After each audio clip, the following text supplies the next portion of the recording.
Hi, Julie. Hi Wonderful there. to meet you. I'm very, from looking at your website and your background, I was very curious. And I wonder if, and this is a great opportunity for viewers of your work, at the MPA Art Fest to really get a sense of who you are, why you create what you do. And so it's my pleasure to do this informal interview with you. And I guess to start, can you tell us a little bit about your background? Yes, so my name is Julie Wallace, and I'm an artist and an educator. And I'm originally from the Chicago suburbs, but I've been teaching here in McLean for the last 11 years. So, in addition to teaching, I do make art, and so that's really where my passion lies. So, I have been working primarily with digital illustration for the last few years here, and that's the work that's going to be on display at the MPAartfest. Mhm. Great. And how can you tell us a little bit about your educational background and how it impacts your current artistic process, both becoming a teacher, but also in becoming an artist, and how they connect? Yes. So I grew up, like I said, in Illinois, and I went to the University of Illinois Urbana-Champaign, and I got my Bachelor's of Fine Arts in Art Education there.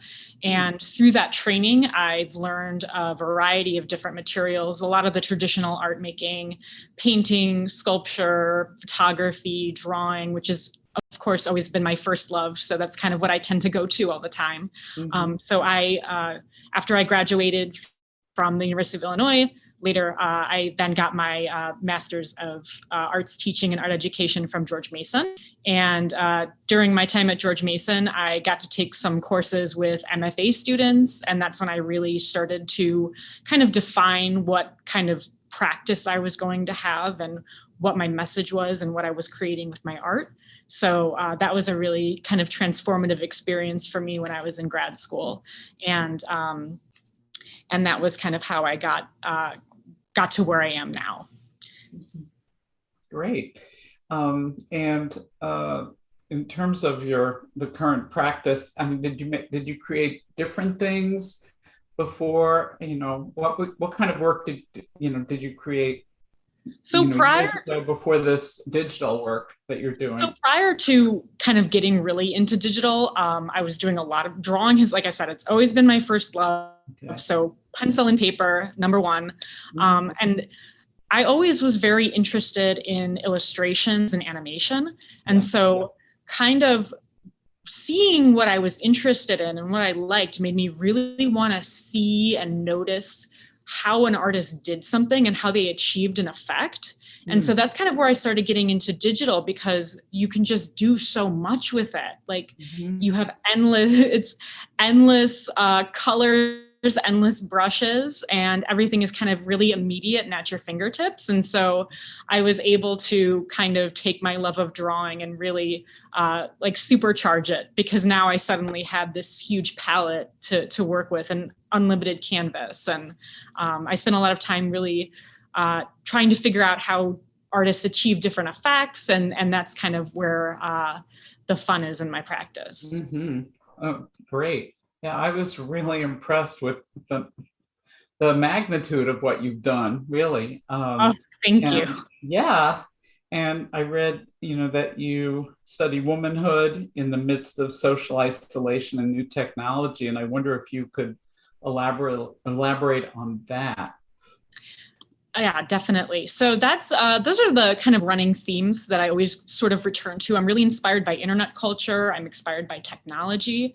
I'm also really interested in environmental storytelling, which is kind of sometimes used in like gaming, actually, but where you think about you're kind of using vivid colors and visual accumulation, and you're creating atmosphere.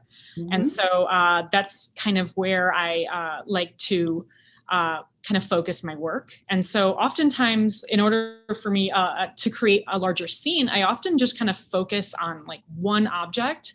And that's sort of where I kind of begin with. And then I sort of zoom out and think about, okay, how is this object being used? What is the space? Who might be interacting in that space? What are people doing? And of course, I'm always thinking about, when I'm looking at my phone all the time.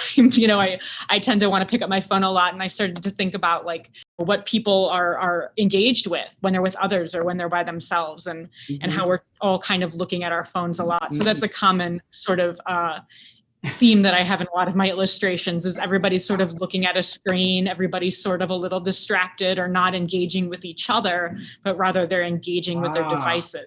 So that's kind of a common theme that I have in my work, is everybody's sort of, their gaze is averted. It's a common theme for everybody. That's great. Wonderful. So you really raise consciousness at the same time as you observe, or you get people to observe. That's really, really important. I see that you're sitting in your classroom. Yes. And I'm an art educator myself. I actually started the MAT program at George Mason in 2004. So it's thrilling to meet, such a successful artist teacher. And I just wonder how, because I'm really curious, how your art making, the visual thinking that goes into it, how do you bring that in with your students? How do you bring it into your teaching and engage your students in that kind of visual literacy and creativity? It's so important for me to have my students know that I'm an artist too, and I've had to learn how to make art my whole life. And I tell them all the time that, Mrs. Wallace, when I was in, kindergarten, or I was in first grade, I drew like a kindergartner, I drew like a first grader. And so it's all through that practice and really just being dedicated and keeping working that you're able to, make some really cool things. And so I'm able to use my digital illustration very often in my classroom. There's really neat features where you can actually record all the brush strokes you make, so you can play back and you can see the whole process. And so that's been really fun, incorporating into my classroom and being able to show my students how I did something, or like how many times I had to redraw something until I got it right. I want them to know that you just don't wake up one day and boom, you're like this amazing artist. You have to just keep practicing and really have that persistence. And so that's been great. And I also love sharing my work with my students. I'll, throw up on the projector something I've been working on just for fun. Like, hey, want to check this out? I spent, this many hours this weekend working on this. What do you think? And so that's been really fun. That's been really fun. You really are a role model for them. So what grades do you teach? I meant to ask.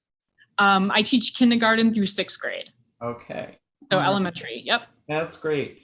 Well, I used to teach at Micah for about 14 years. And we always said that people who were in visual communication made excellent teachers. Oh, and you're sort of really demonstrating that because of the importance of communication to really see.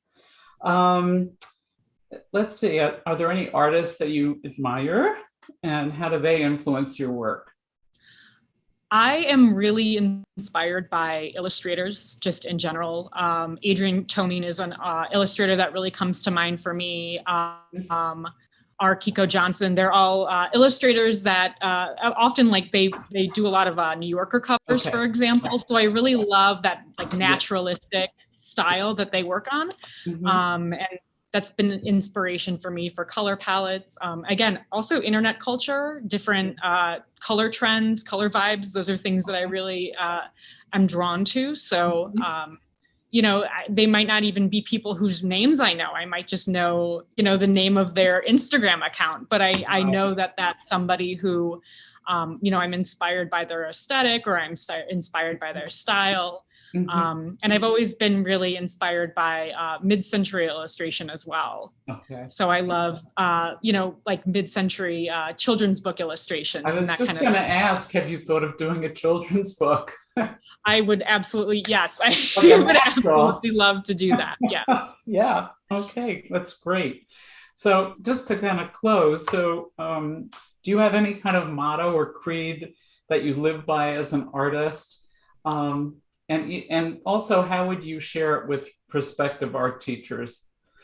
Oh, that's a good one. So there actually is a phrase I use, which is all flourishing is mutual, which is a phrase that I learned when I was reading a book called Braiding Sweetgrass by Robin Wall Kimmerer, I think her name is. Yeah, yeah. And it was kind of about how, like when you are how do I put this? Like you're able to achieve when others are helping you and you're helping others. And so that's sort of how I feel about art making is I'm facilitating for my students, but also there's artists who are willing to share their process and to teach each other. So, I think that it's always wonderful. I'm always trying to share with other people and try and empower other people and empower my students. And so that's kind of where that idea comes from. All flourishing is mutual.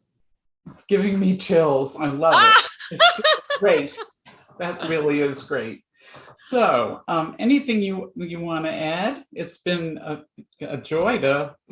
Oh, thank you so much. I'm so excited. This is my first MPAartfest as an exhibitor, but I've had my students have had work in the show for many years for the Children's Art Walk. So it's kind of cool that this year, if that still is happening, that I will have work in the same show as my students. So that is wonderful. Congratulations. That's pretty cool for me. And it was lovely to talk to you. Thank you so much.